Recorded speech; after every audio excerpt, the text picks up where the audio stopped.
What's going on, everybody? It's your man Jeremy here. Puna Press Live. Full mind, empty stomach. Welcome back. I'm excited for this for tonight's episode because this is like the first official one, man. This is where I'm going to touch on the first topic, but I'm glad to have anybody and everybody that's tuning in. This is an exciting time. But let's get started, man. Enough with the introduction. Let's get going on what's happening in the world first before I kind of touch on the subject. I just want to briefly speak on the racism that we face in America. And I don't really like to talk about these things too often because it's frustrating for me.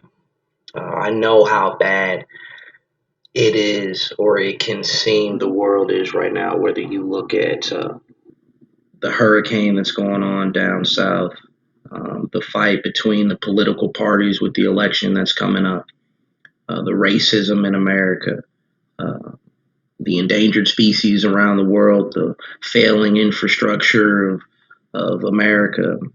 There's an oil spill in like I can't remember where exactly it's located, but there's an oil spill somewhere out in the middle of the Indian Ocean right now, and no one's really saying anything about that. And this is somewhere where there's beautiful blue green waters where coral reef is located and unique species. It's destroying their habitat. Nobody mentions that. So there's a lot going on, man. And I know as people, we think that we have control or we think that we're organized, but we only really cover a small portion of this planet, man. And we can barely maintain the portion that we are responsible for. So, in saying all of that, I think that it's important to recognize that we have a long road ahead of us in regards to turning around the state that we're in right now. And I know I kind of covered a broad range of topics, but to narrow it in scope, going back and thinking about what's going on racially, the reason why we struggle as a whole as a people in the world is because we are divided. It's not just in this country, like it's literally all over the world, man. There is a divisiveness, unfortunately, that exists in us for whatever reason where we just can't come to any common conclusions on how we're supposed to live. And that's probably one of the most frustrating aspects for me. But even going back to the racism, I think where the disconnect really is people lack empathy. And unfortunately, I hate to make this a black and white issue, but or a color and non-color issue. But I don't think white people realize that we have struggled with trying to prove our self worth for at least 400 years. When you go back and look at when slavery first started. And if we don't do something about it now, I mean, what happens if we go another 50, 100 years? Then it's like, oh, well, wow, now we're 500 years from slavery and we're still dealing with oppression. We're still dealing with subverted levels of segregation. Um, and that, like, it has a profound impact. One thing I like to say to people when I talk about racism is that though we have a generation of white people that are certainly more diverse and more supportive, I mean, I would say the majority of people that are in this race against racism are white just because they're the dominant race in this country. And many of them understand, like, yo, man, this it's just not fair. It's just not right. So what happens is when you look at the older generations and the hatred that they came from, like that stuff gets embedded in your DNA.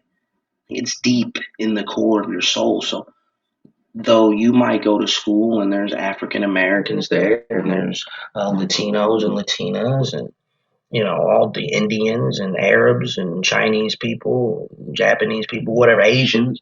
Um, you go home though, and your grandfather or grandmother, or your mother and father, or auntie, uncle, cousin, whoever, they didn't go to school with them. So they don't have that respect, or they don't see what good they can bring to the classroom, to the work environment, wherever it is that you are with these people. They don't get to see it. They never saw it just because they went to school or they worked in a setting where all of their peers looked exactly like them. So then, in that regard, they aren't able to empathize. They aren't able to sympathize. They just don't see. They just don't know, and the ideas that they have come from their parents, their grandparents, their family members from before that lived in a time where hate was acceptable, or the belief that colored people were inferior.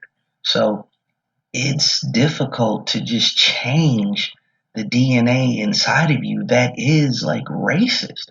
So it's almost like we have to wait for some of these people to die off. And I know that's kind of deep to say, but in certain circumstances, that seems to be the only truth that exists. We just have to wait for them to go away and get those people that have those positive experiences with people of other ethnic backgrounds. So I don't want to dive too deep into that because it's honestly a long and boring discussion, if you ask me, because I'm just not into it. But I do understand the importance of it. And every day that I go out, I try to make sure that I portray a character that is respectful and can be respected by anybody, regardless of race. There are people that perpetuate stereotypes, and I get mad at them too. So I see them and I'm like, dude, why? Like, that's exactly why they look at us the way that they do. And there are certain parts of our cultures that maybe we'll never be able to get them to fully accept. And I'm okay with that. And there are parts of their culture that we may never want to accept or like or whatever it is. But that doesn't mean that there has to be this level of disrespect. If there's a part of somebody's culture that I don't like, I just don't pay attention to it. That doesn't mean I have to hate that person or that particular group of people. So I really just kind of wanted to touch briefly on that and speak on it and just let everybody know that it is going to take a serious effort at home in educating those that are super young and impressionable so that these changes can happen as quickly as possible. And it's still going to take time, man. It's not going to happen overnight.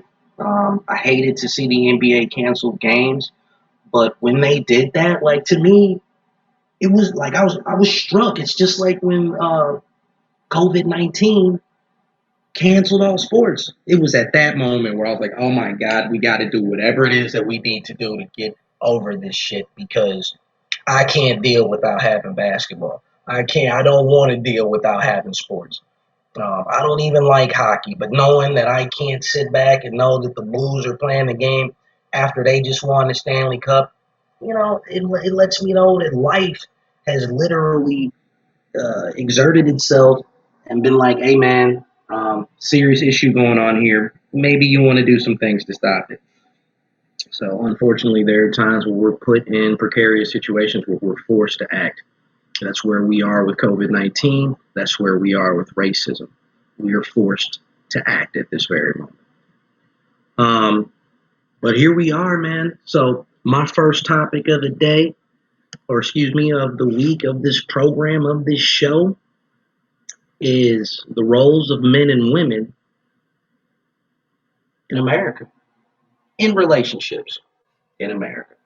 But it's a video game edition because I play a ton of video games, and I think it's pretty generic to base the roles of men and women on, 9 to 5, a job, doing household chores. But there is there's a genesis to this. There's a reason why I thought this, and I'll touch on that right now. So we're about to get into the real meat and potatoes of what I'm talking about. So tune in, man. Check me out. Let's hear it. Let's get it going. So I recently read an article where Tracy Ellis Ross, if you're familiar, she's an actress on this show called Black, and she was in another show back in the day. I can't remember the name of it, but it was with like a group of black females or whatnot. I do think Tracy Ellis Ross is she is sexy, okay. Um, but she had stated in an article that she didn't want to be the one always doing lady chores in the sitcom of which she stars.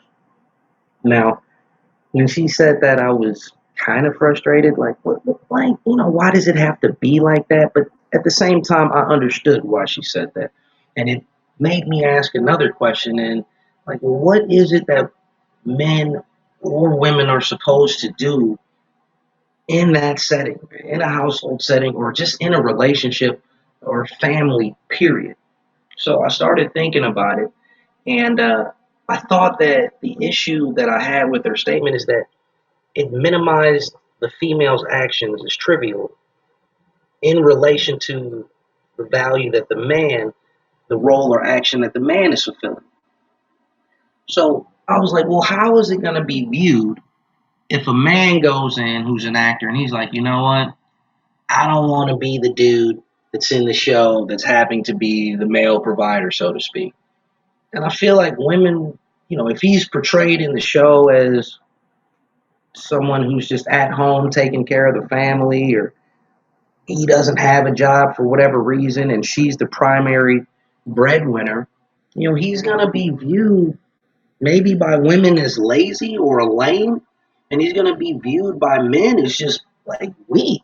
Like, because at least for me and how I was raised, like, there's just an inherent desire in men to be providers at some point, whether it's just being able to provide for yourself, or if you have kids, you're able to provide for them. And if you have a woman and in turn have a family, like, you're providing for them as well. So I think that's like a natural male thing. So I looked at it even further. And in regards to the maintenance of a household, in the situation that Tracy Ellis Ross described, with her not being, she she specified. She said that she didn't like being the one washing dishes or folding laundry, and she labeled these as lady chores. Let me take a minute. There's a lot of people about to find out that I smoke cigarettes, and I don't really give a damn. I'm trying to stop. Don't judge me. Just understand that's what I'm doing. That's how I get. When I do the things I love to do, this guy gets in the way. Anyway, let me light it. I like to smoke, but I'm having a discussion. You know what I mean? So she had referred to washing clothes, folding laundry, washing dishes as lady chores. I was like, yo, her statement minimizes the importance of these characteristics. Like, I know no one really wants to do those tasks, but I was raised that cleanliness is next to godliness. That's just what I was taught. So I'm thinking, any woman that exudes these qualities, um, and she's doing them not because she feels obligated, but because she values the actions as necessity, like to achieve cleanliness, then like she's considered godly. And to me, that puts her at her highest value. In that regard, I'm not saying that's just what she's supposed to be doing, but if she does it, then to me, she has high value. And even if that man does it, he has high value. You want somebody that cares about their surroundings, cares about their environment, who cares about their home. I granted, like, there are times where my room's not always the neatest, but I'm not gonna have somebody come over my house and I don't clean my kitchen, my bathroom, and straighten up my room to make sure that the company that I have is comfortable. I don't want somebody coming to my home and feeling like, yo, Jeremy's bathroom is nasty, or I don't want to drink out of a cup that he just brought from his kitchen, or I don't want to sit down on the couch that he has in his living room. That's embarrassing. At least that's how I was raised. So I figure if two people have that idea about household chores, especially if it's a man and a woman, like, you're going to achieve success because you're going to have a nice home and people are going to appreciate that. You're going to appreciate that because when you come home from a long day at work or just out and about doing whatever, when you come home, you're able to achieve a level of comfort that you've set for yourself. But in saying all of this, like with her being an actress, of course she has the freedom to bring creativity to a role, and I'm okay with her offering what she said, and I'm okay with the director obliging to that. I just thought it raised a question on what the roles of men and women should be in relationships. So I didn't bring the article up to deconstruct it and make it seem like she was an idiot or make it seem like women are idiots for even having this type of belief. But I've noticed a trend in women not wanting to necessarily accept the roles that men think they should have. So,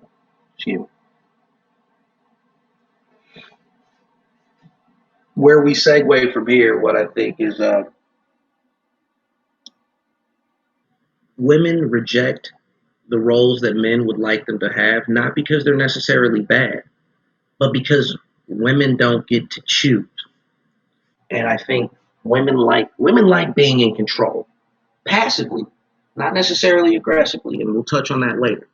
Um, but women like to be in control. They like to be able to make their own decisions. I think that kind of falls in line with anybody, but in this particular case, definitely. Um, the minute you take the decision away from a woman, she's going to rebel. Like she's going to be like, I don't want to do it. You can't force me to be this way. It's just not who I am. And if that conviction in that woman is strong, I mean, she's just never going to concede. But I do think there's a striking difference between men and women in this regard, in regards to the role that they play.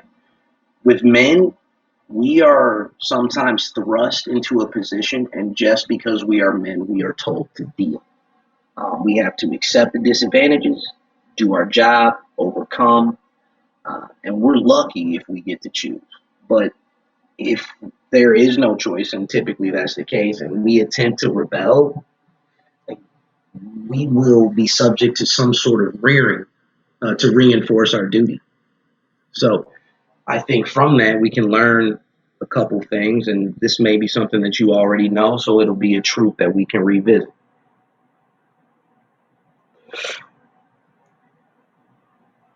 I got notes over here to kind of help me stay on pace. So if you see me, obviously that's what I'm doing. I'm referencing the note. Um, but as I was saying, so let's go over the things that what I previously said now enlightens. One thing we know about men and women on like the most basic level is that women feel and men think. And obviously both parties are capable of this, but one comes naturally to each gender. Women feel, men think. Men and women also take action differently. And this goes back to what I had mentioned earlier with women being passive and men being aggressive. Clearly, there are aberrations in this regard. So, excuse me, I had to adjust the camera. I didn't mean to get off topic there.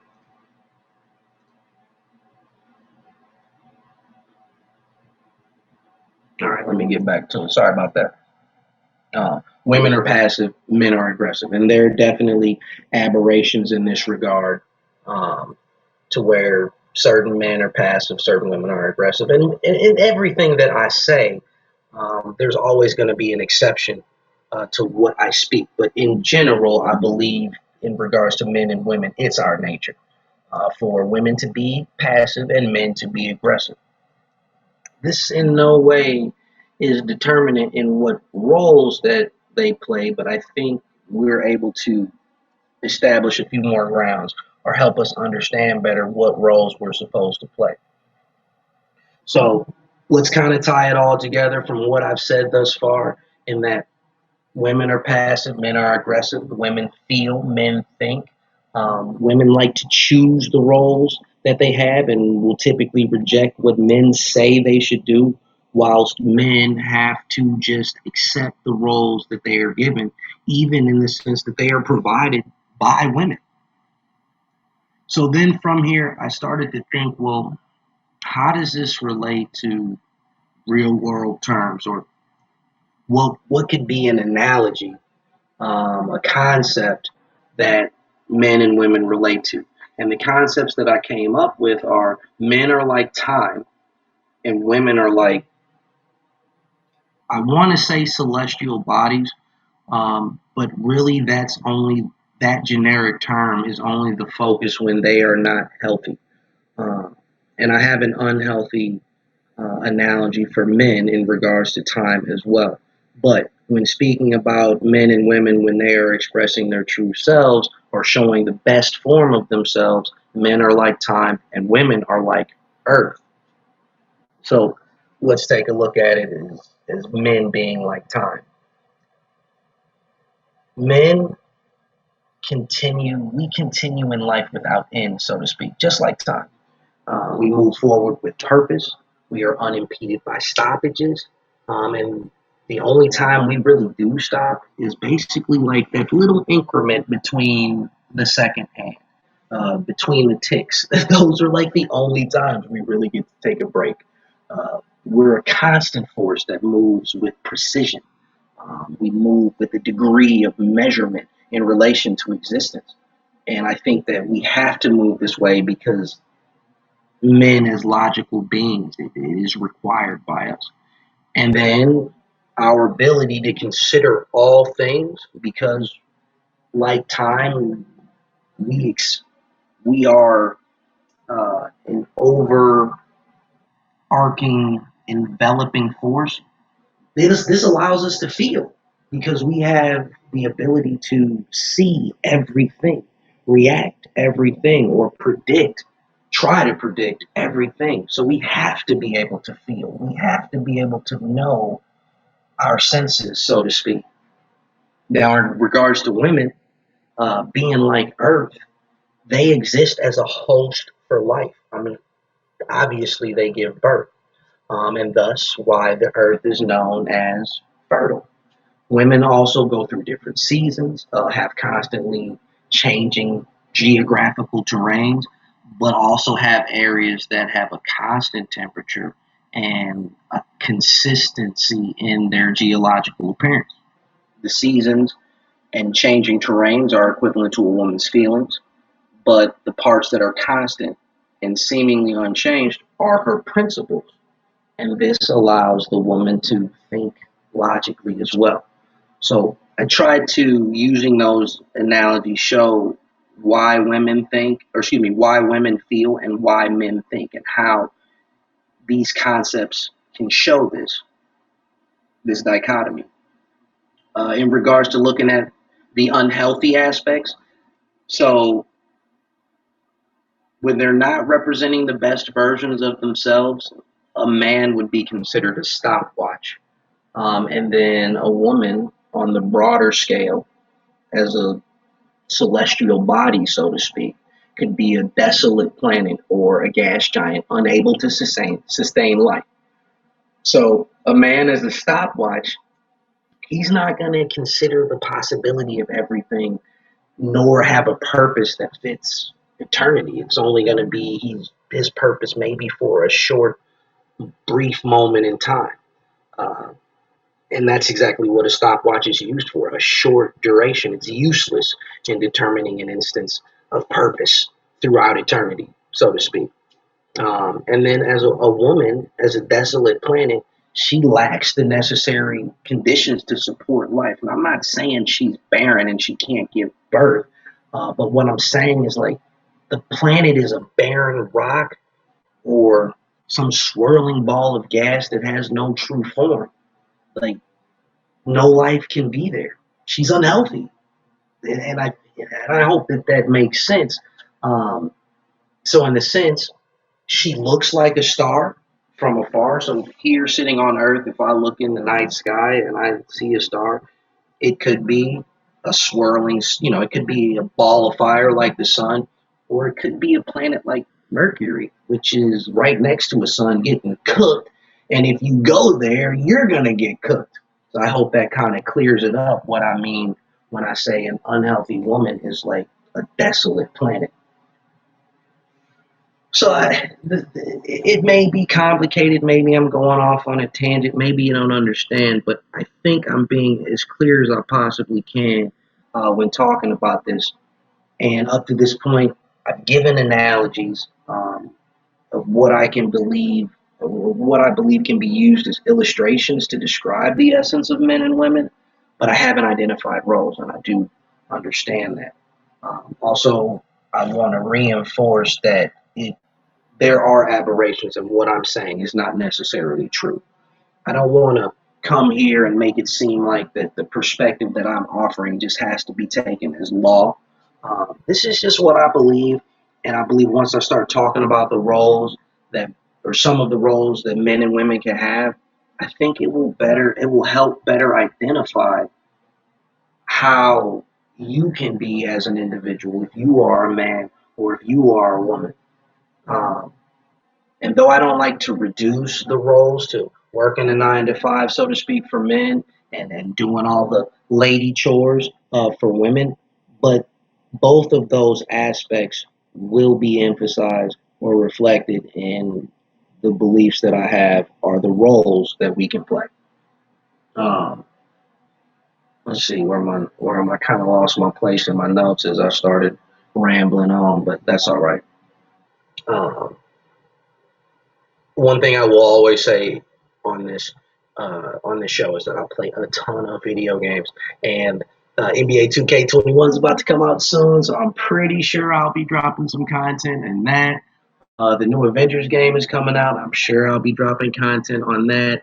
And then also, Cyberpunk is about to come out, and I'm sure I'm going to be dropping content on that. But that's all irrelevant. Let's get back to what is relevant, which is the roles that I think men and women can have in relationships or even in life, and that should help them like know their place, help them be more successful in the things that they do because it helps them understand themselves even better.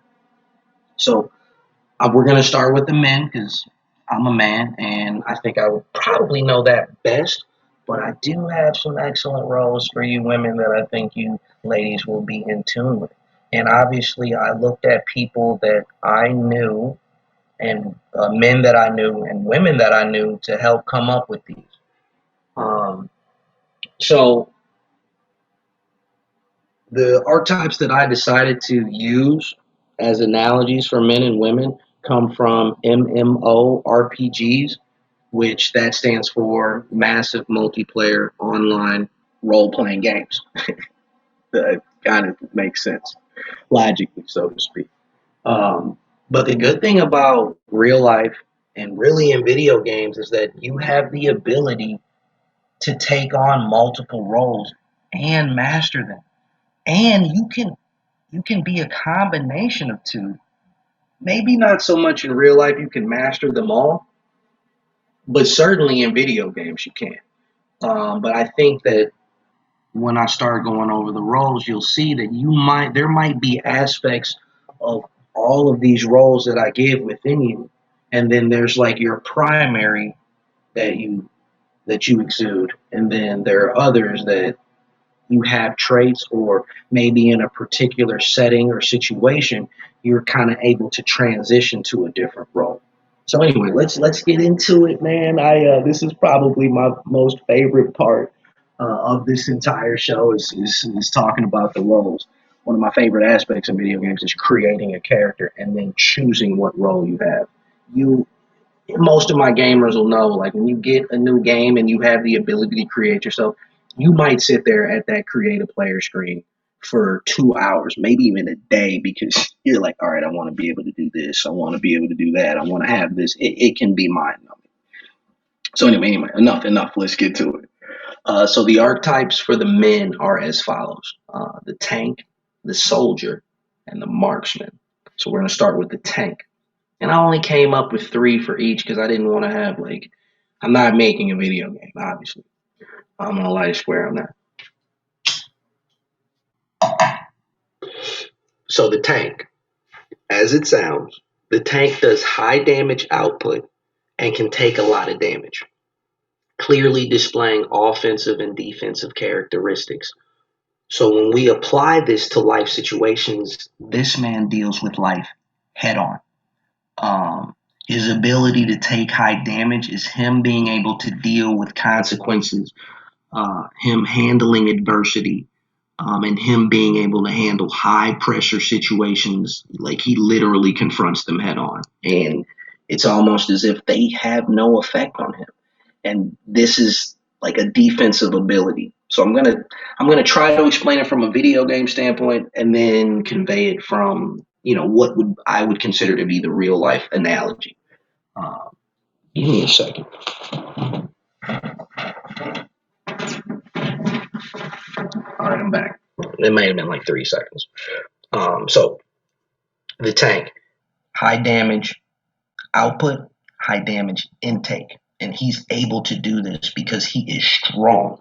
Um, Usually when they go into these situations, they do so powerfully, authoritatively, um, almost without regard. It's like they don't think. They just go in and they just act. It's almost like they instinctively know to just go in there and solve the problem as best as they know possible.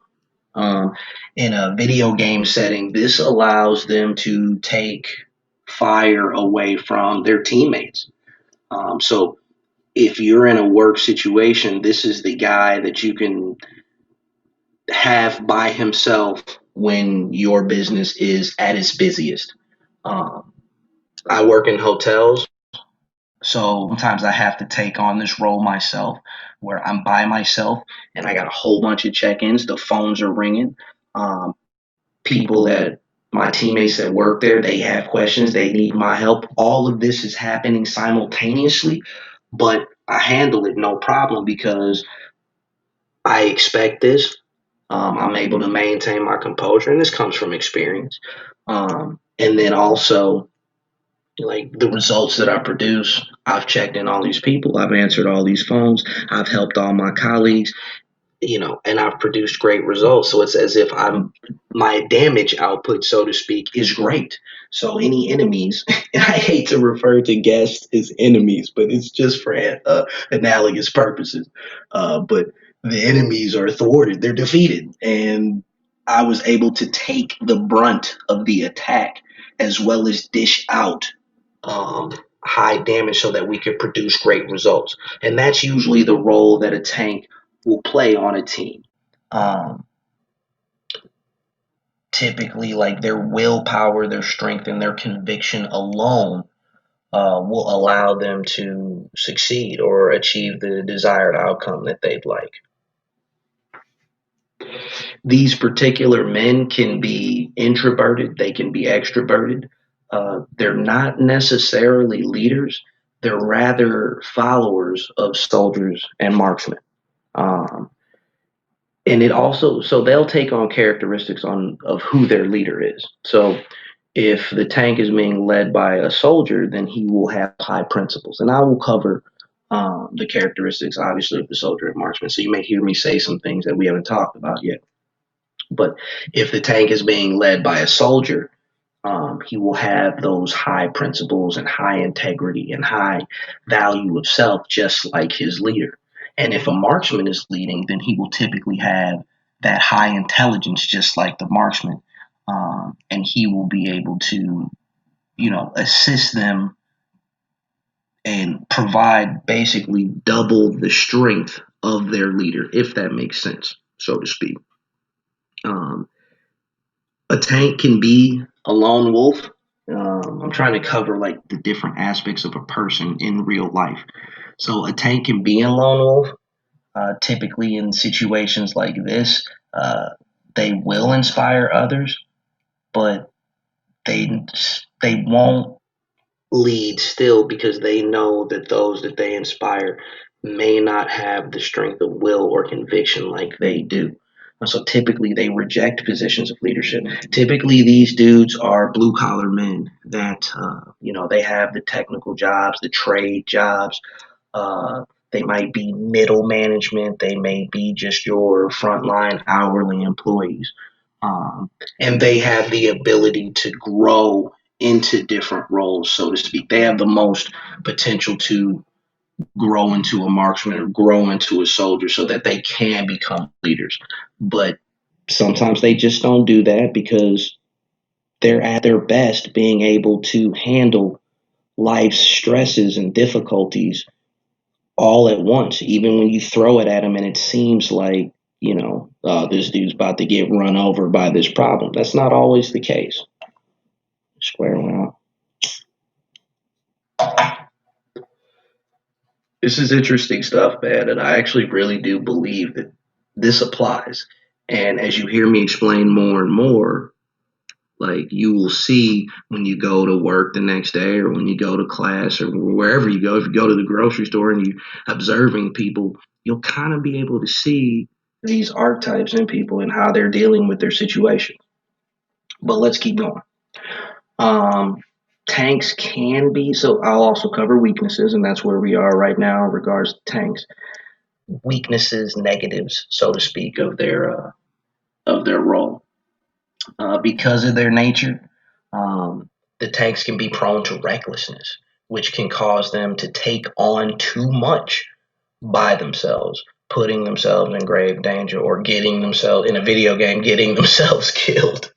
And then, like, the rest of the team has nobody to draw fire away from them. And that is in regards to them thinking that they can take on too much. And this would be analogous to the high defense, or excuse me, the ability to take high damage. Now, the negative of them being able to deal a lot of damage is that, there's collateral damage in these regards. So they could hurt others by the solutions that they come up with. Um, a small minor example is like road rage. You're out there driving. This is a situation I've seen a million times and dealt with a million times. You're driving, the dude you need to get over, and the dude to your right is like, he's going to speed up, preventing you from getting over. In that situation, the solution that this guy came up with, who's next to you, who's preventing you from getting over, that solution is negatively impactful to you. But he believes that is what will work for him, because he's trying to, piss you off, or he feels as though you decided to try and get over at the wrong time. Though it's not the best example, but it is something that I think expresses the idea that a solution that you come up with is detrimental to other people. What if I'm not paying attention and I still get over, and then we have an accident, and now people are negatively impacted? Others are impacted by this silly decision that this other guy made to not allow me to get over. Something simple like that. Um, as a tank, you don't want to be too abrasive in your approach because you just might affect other people. And this is analogous to the high damage output. Since I'm real big into video games and a nerd in regards to all this stuff, I decided to give you comic book characters that kind of reflect what I'm talking about. So you kind of understand. So tanks are obviously usually depicted as muscle bound brutes. They typically lack elite intelligence. I'm not saying that they're stupid, but it's their strength that is primarily what they are, allows for their combat prowess, so to speak, in regards to dealing with life, or dealing with situations in a video game. They don't have to be physically strong and physically imposing in real life, but for recognition purposes, characters that exude these qualities, if you think of Hulk, or you definitely can think of Hulk in, as far as like collateral damage. You send Hulk out there, he's smashing buildings. Clearly, somebody's going to get injured because this dude just threw a guy through a building. It was probably an office filled with employees. I think it's funny how that stuff is disregarded in movies sometimes. Um, but Hulk or Thor are the examples. And honestly, you know, Hulk, his alter ego, was intelligent, and Thor was intelligent as well. But it's just for metaphorical clarification. So the next archetype, the soldier. The soldier, by the name, you would think that this is like the most aggressive, ironically, just because of. But honestly, the soldier's going to be the most balanced. Um, in a video game, the soldier is capable of stealth and direct attack. He can attack up close. He can attack up, from far away.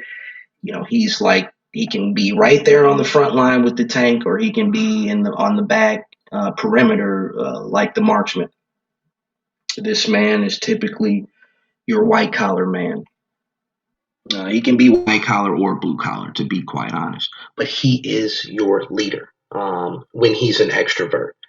Um, a few can be introvert. You can have a few introverted soldiers, but primarily your soldiers are going to be extroverted men. The extroverted lead by discipline and direction, whilst leading by example. The few introverted lead by example, and then they delegate the power, or excuse me, they delegate the discipline and direction to an extroverted marksman.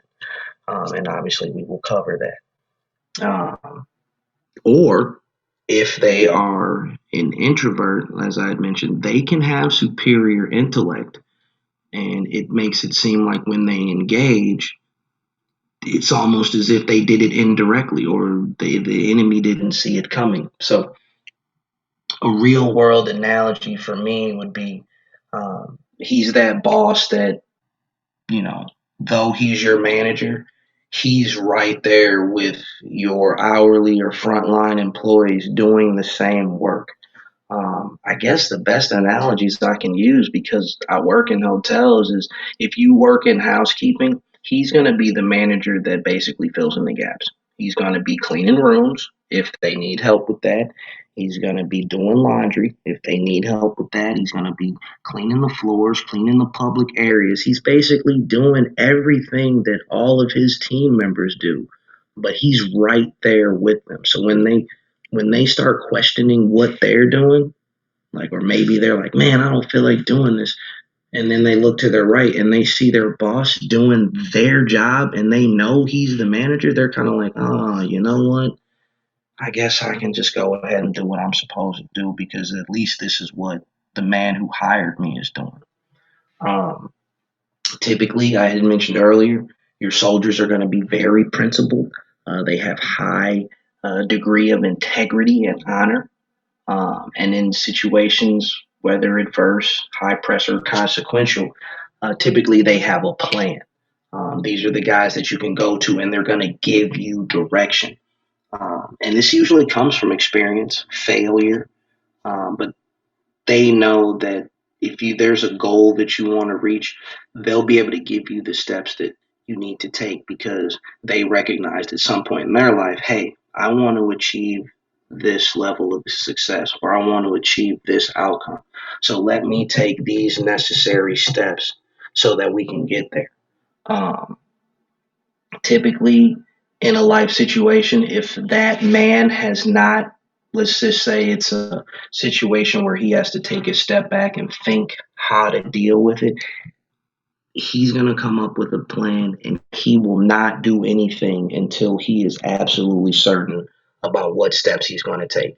Even if he's going to have to retreat, he's going to make sure that in that retreat, he's minimizing loss. He's going to find the best way to learn from that, and then he's going to make sure that everybody that's involved, they make it out safely before he does. Um, when you look at ships that are out at sea, um, whether it be a pirate ship or some sort of naval ship, typically if that ship goes down, the captain is supposed to go down with it.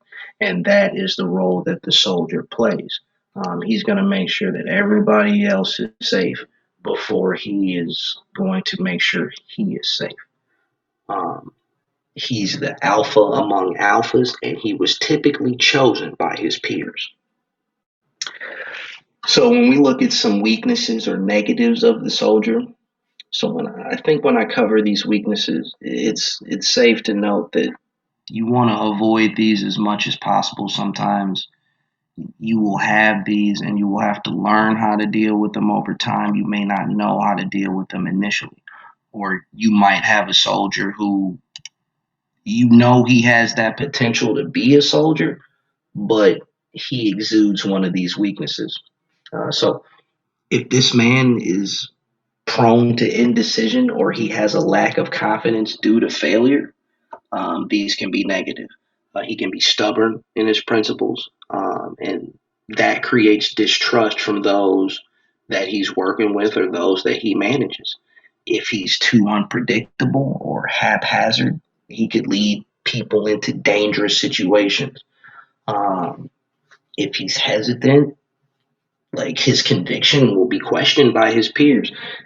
So basically, he wants to make sure that he remains confident, willing to listen to those that are on his team or those that are around him or those that he manages, so that they maintain trust and maintain the belief that they can go to this man and either offer some sort of counsel or, a different way to approach a situation and actually that be considered by this man. So he has to be very good at adapting to the different personalities of all the members of his team when he's most healthy. As far as how they look in movies or comics or how they're typically depicted, uh, they're usually like that medium build dude that's in good shape, broad shoulders. They've got the high strength and high intelligence because of their ability to be either with the marksman or with the tank. Um, the comic book example obviously is like your Captain America or your Superman, but those are your extroverted examples. The introverted example would be Batman. He is a leader. That's what's crazy. So he would be what I would consider an introverted soldier. Um, I think that pretty much covers a soldier at that point. So let's look at the marksman. The name indicates precision.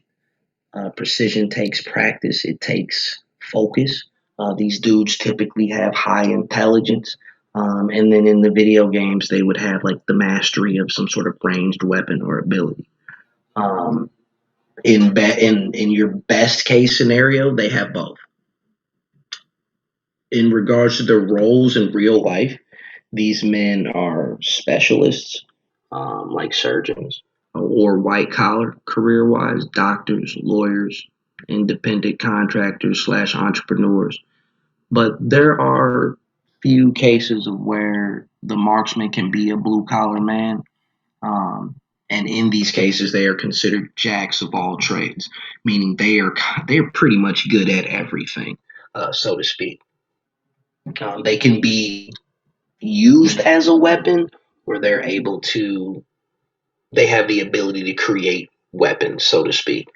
And weapons, I guess the example that I would give to kind of help you understand what I mean by this particular archetype is he's going to be like your Tony Stark slash Iron Man dude. So when I say you can be used as a weapon if you're a marksman, that's Tony Stark as Iron Man. But then your ability to create a weapon is Tony Stark, which is the businessman, which is the super high intelligence. So I look at the marksman as he's your guy that can look at the situation, take a step back from it, look at it as a whole, and then he's able to determine, key points of entry, weak points. He's able to help whoever is in charge, typically the soldier. But if he's in charge, and you can understand why I would use Iron Man as an example, because he is clearly a leader, but he works in tandem with Captain America in most of those movies. But there are times where he knows to relinquish the lead to Captain America because that's his strength, that's his specialty. He's that soldier, man.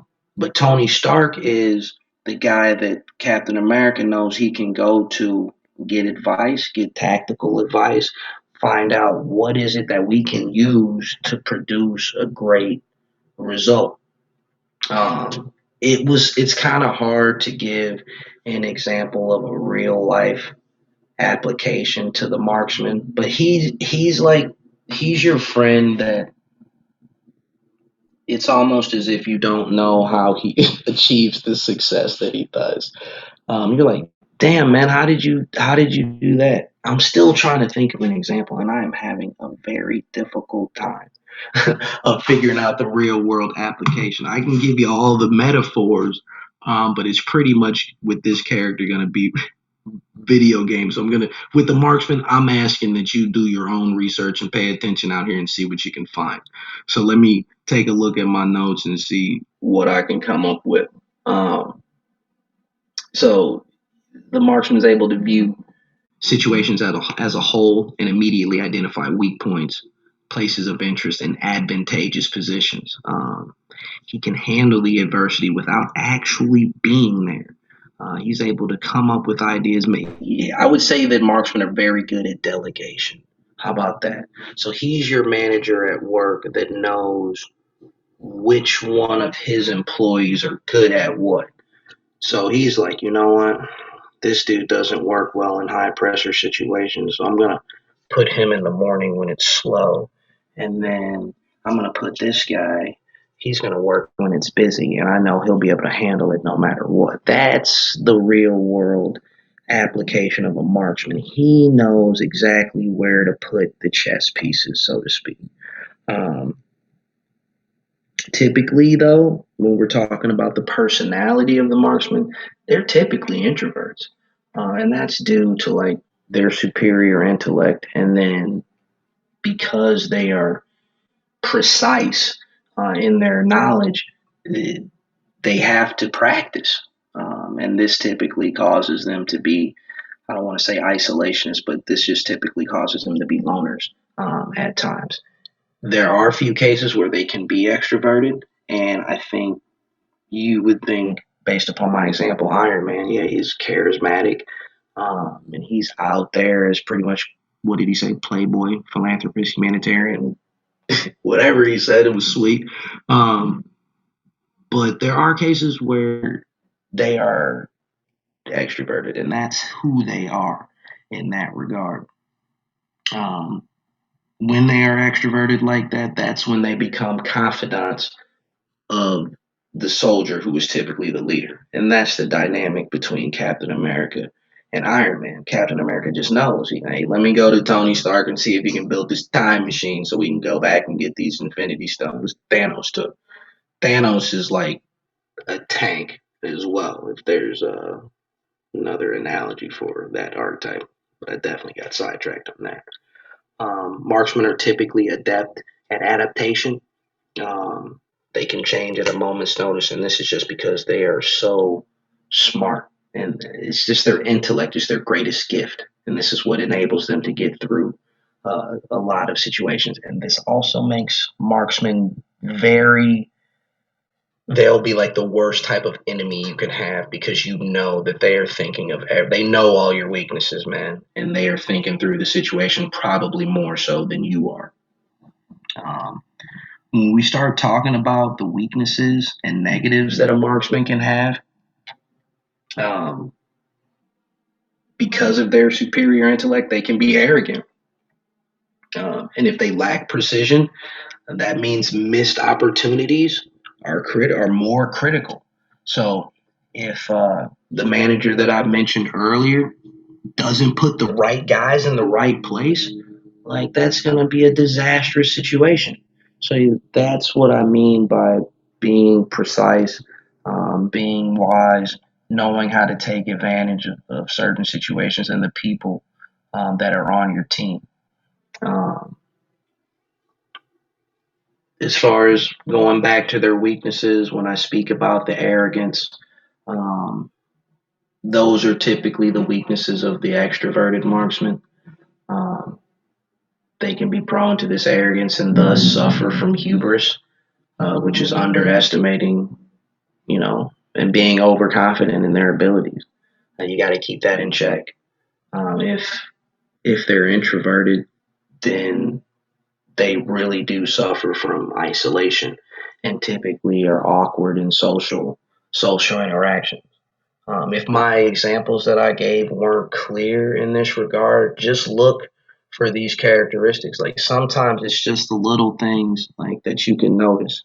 If the dude is, isolated, he's weird, or doesn't seem to be comfortable in social settings, he's probably a marksman. Um, so that's just if my analogies didn't make sense in regards to the marksman. That was probably the hardest of all the archetypes I came to, just because it seemed to be more conceptual than applicable to the real world. But it should still give you an idea of what to look for. I actually would consider myself a marksman, and ironically, I don't understand why that was very hard to explain.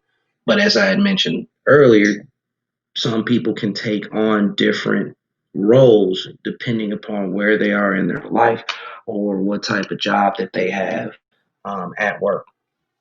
As far as like physical characteristics, they're typically the least athletic. Not saying that they're not in shape, but they'll be the skinny, scrawny, nerd-looking dude on the comic book or TV show. I'm not saying I'm like a skinny nerd dude. I mean, got a little bit, I'm saying a little bit of meat and potatoes on me, but um, I had given you the Iron Man example, but another example of that, um, who I think fits the introverted marksman role, would actually be Spider Man. Um, Peter Parker, so to speak. Like Spider Man is charming, quick witted, and he's able to talk to people. But if you look at the character Peter Parker, he actually is just a nerd who only has one real friend, and he has weird social interactions. I think that fits the bill of an introverted marksman, to be quite honest. Plus, he's got super high intelligence and he is capable of being a weapon as well as creating weapons, just like Iron Man. Sweet, right? All right, so that's enough about the men. Just to recap, there's the marksman who's kind of at a distance. He is, I would consider him like macroeconomics. He sees the big picture. Um, the tank is microeconomics, details, getting to the middle, the meat and potato of things, attack life head on. Um, and then there's the soldier who's kind of able to do both. He's able to take a step back and think about it and observe, or he's able to just get out there and just produce the results that you need. But he can also be the lead. So the soldier can be a lead. He's typically a leader. If he's not, then that means the marksman is the leader in that group. But the marksmen are typically followers as well. Number two in command, so to speak. And then the tank is like, he's your grunt, man. He's your dude that you just send out there. Hey, man, we need you to go tear that up real quick. Come back. Yeah, you can just blow up the joint. It don't matter. Um, Look at your peers. Look at your friends. See if you can kind of put one in each category. And I certainly have friends that I know fit the bill in all these descriptions. Ladies, let's get to you now. Your roles are your roles are sweet. The archetypes for women are as follows: you've got your healer, you've got your mage, and you've got your assassin. The healer in video games, many people don't like taking the role because it's the least offensive and typically one of the first attacked by the enemy. But the latter part of that statement is what signifies the importance of the role. So when I look at how it compares to a woman in life, this is your nurturer or caretaker. She's the one that keeps the home clean. She's the one that makes sure you've had breakfast, lunch, or dinner. Maybe when you get home from work, she didn't grab your beer out the fridge. You didn't got out the shower. She didn't put a little lotion on your back, or maybe she got your clothes laid out for work in the morning. Um, she's constantly offering support that helps you either relax or remember something that you otherwise have forgotten. My mom plays this role very well because she's a nurse, and that is one of the jobs that this particular archetype will have in a woman. Um, if she is an extrovert, she seeks out others to help. And if she's an introvert, you typically have to search for her because she's probably been taken advantage of because of her healing abilities.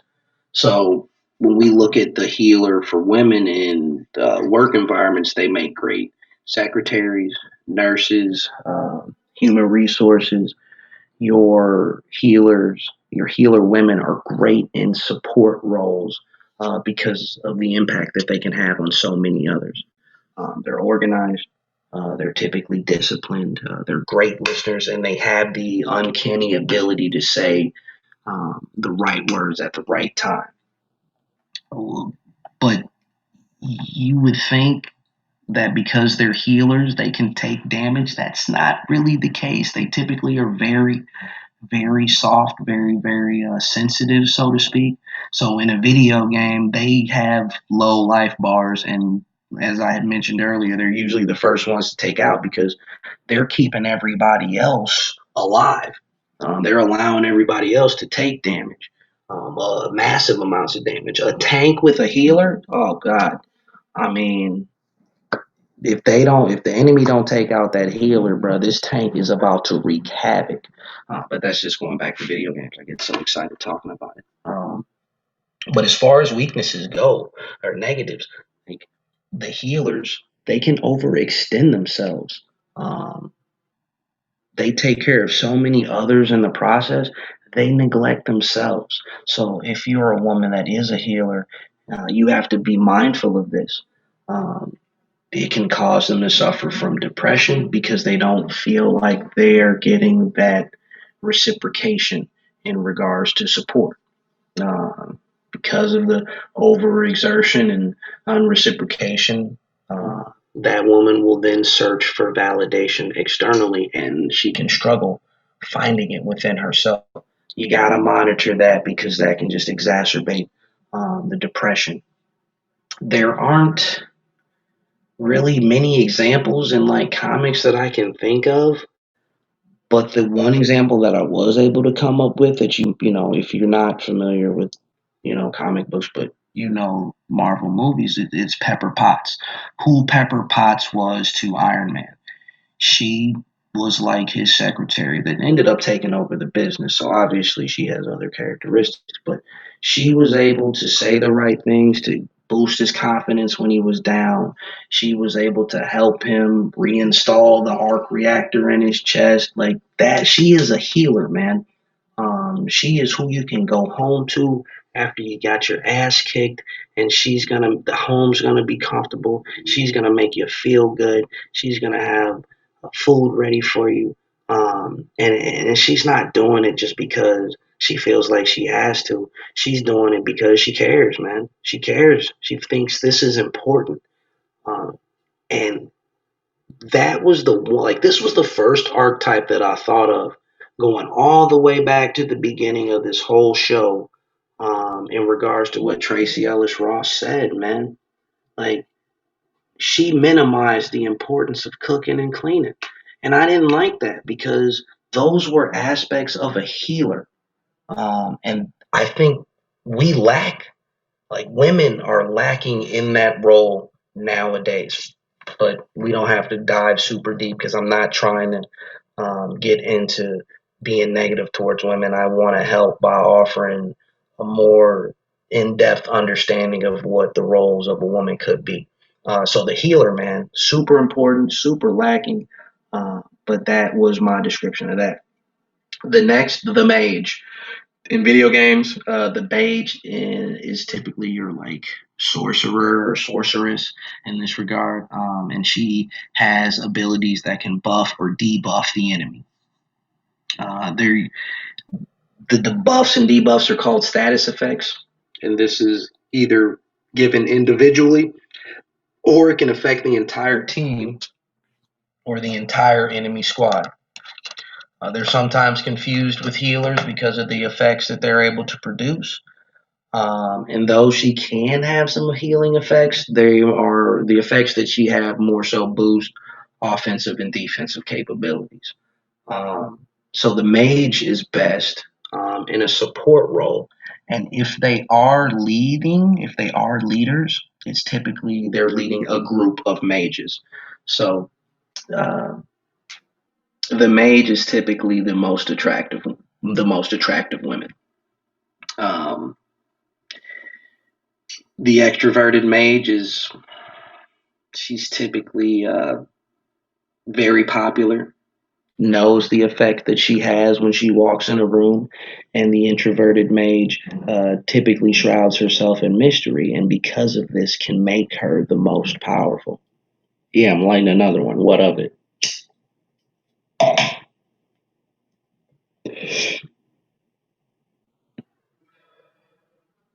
So let's get back to the real world translation of the archetype. I had mentioned that she's typically the most attractive. So her strength, her ability is her beauty.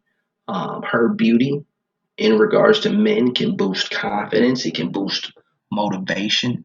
Um, and those I would consider to be her boosting offensive capabilities. Um, she can also make the enemy. She makes others insecure and fearful because of the intimidation of that said beauty.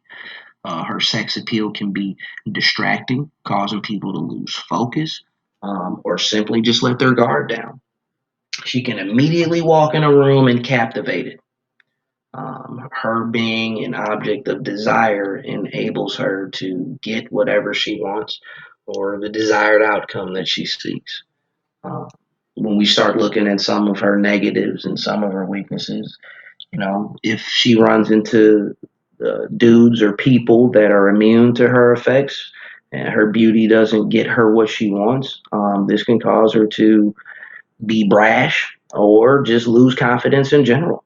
Um, if she knows that she's beautiful, she can use that to manipulate and deceive. Typically, women that are mages make for your worst enemies, man. Just because they know their powers and they know what buttons to press to get you to kind of do or maybe bend on where you normally stand strong.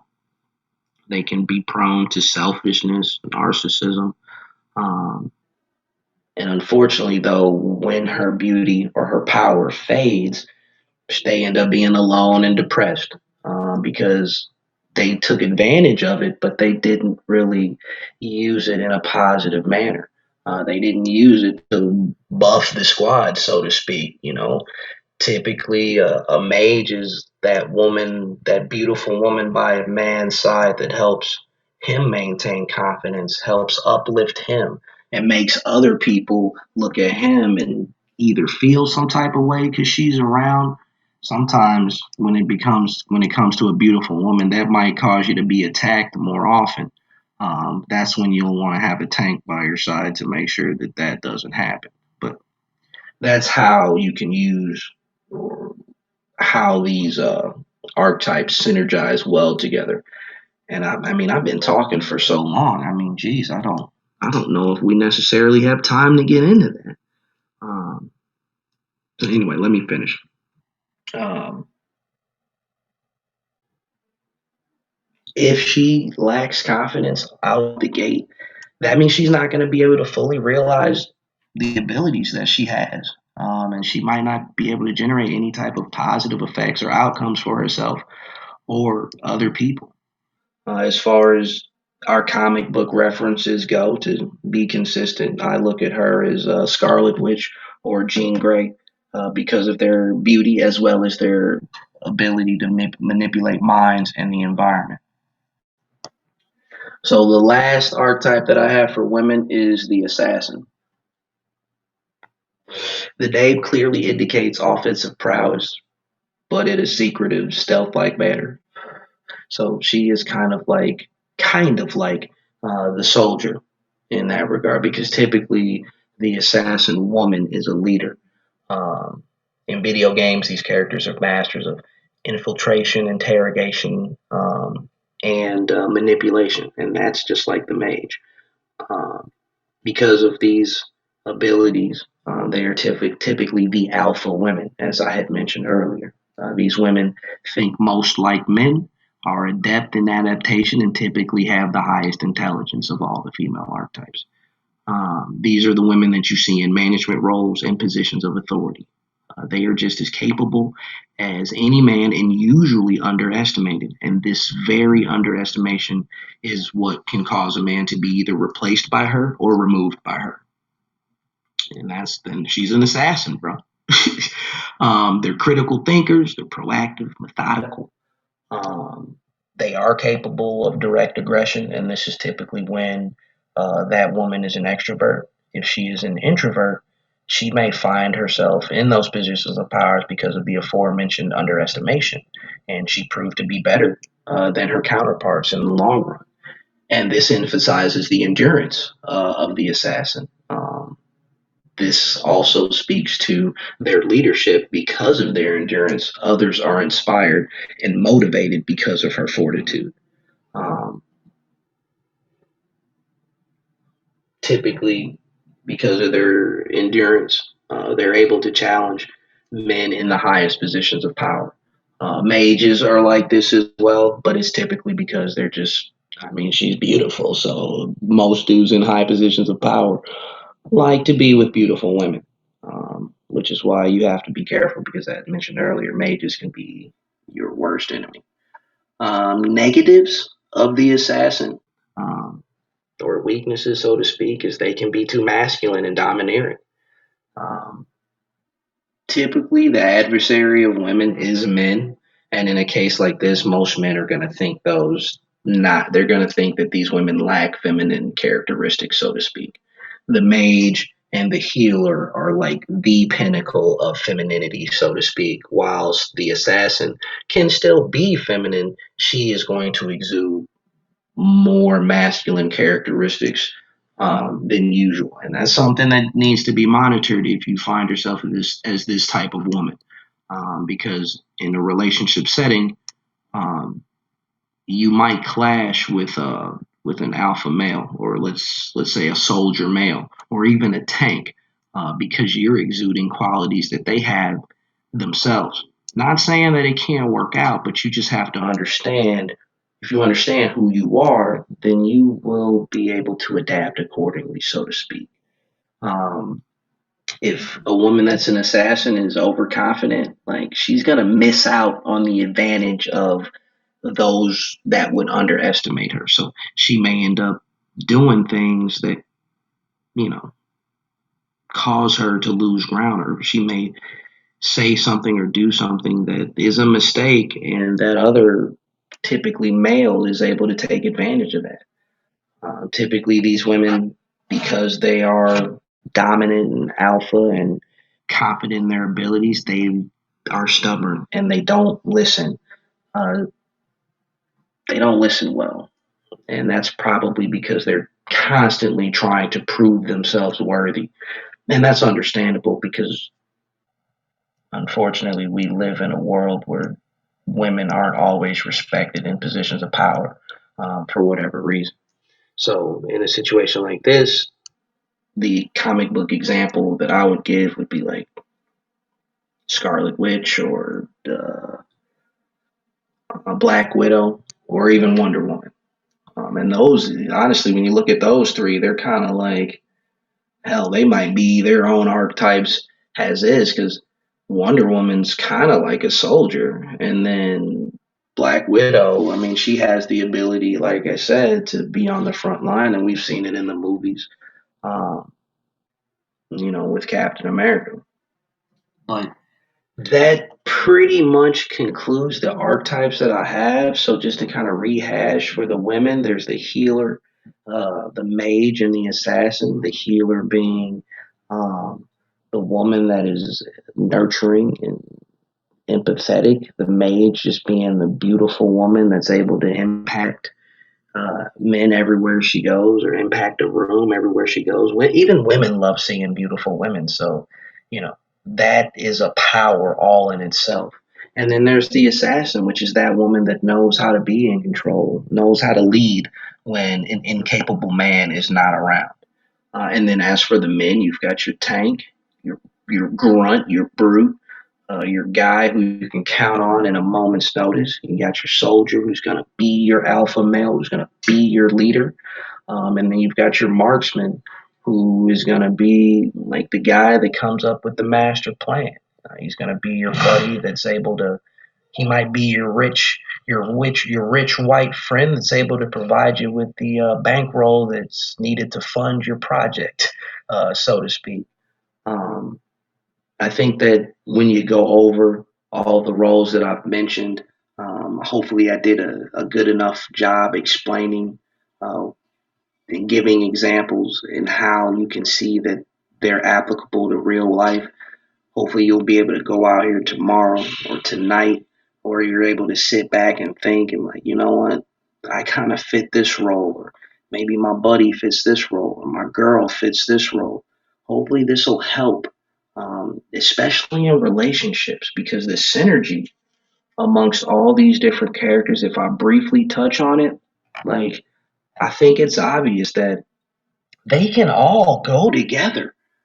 But what makes it work is understanding who you are, um, knowing what the weaknesses of each archetype is, so that you can kind of avoid placing yourself in a precarious situation, or avoid um, putting your partner in a situation that exposes their weaknesses, so to speak.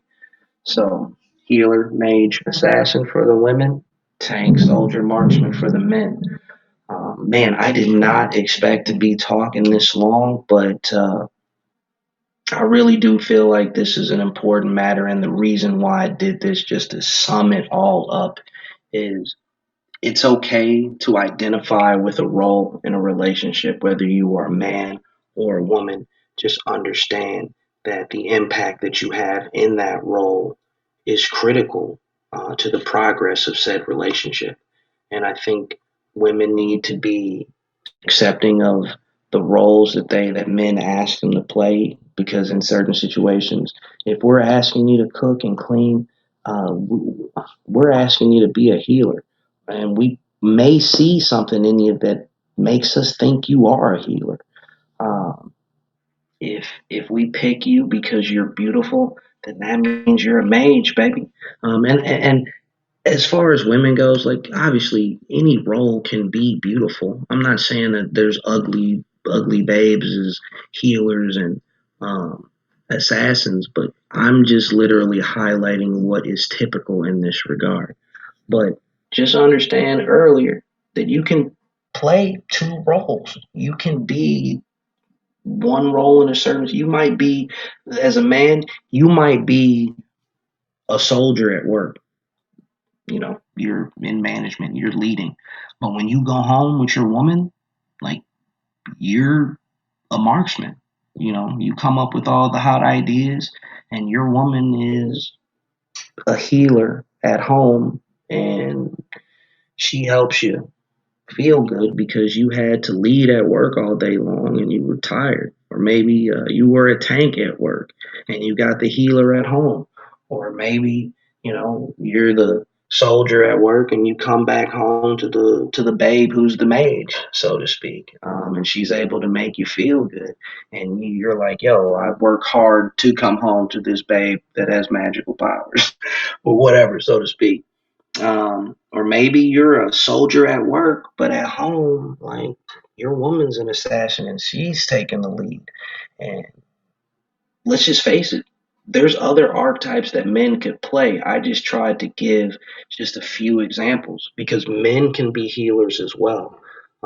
Women can be tanks as well. Like, it's just crazy what you can do. So maybe all these roles that I've given, they don't necessarily apply to men and or women. They could apply to both. So consider that as well. So we're done here, man. It's been a long time. I'm about to get out of here. I'm about to go get on the sticks before I gotta go to sleep, which who knows when that'll be. But it's been fun, man. This is me. We're live. Puna Press. Shout out. Appreciate the opportunity. Full mind, empty stomach, and we're out of here, man. Peace.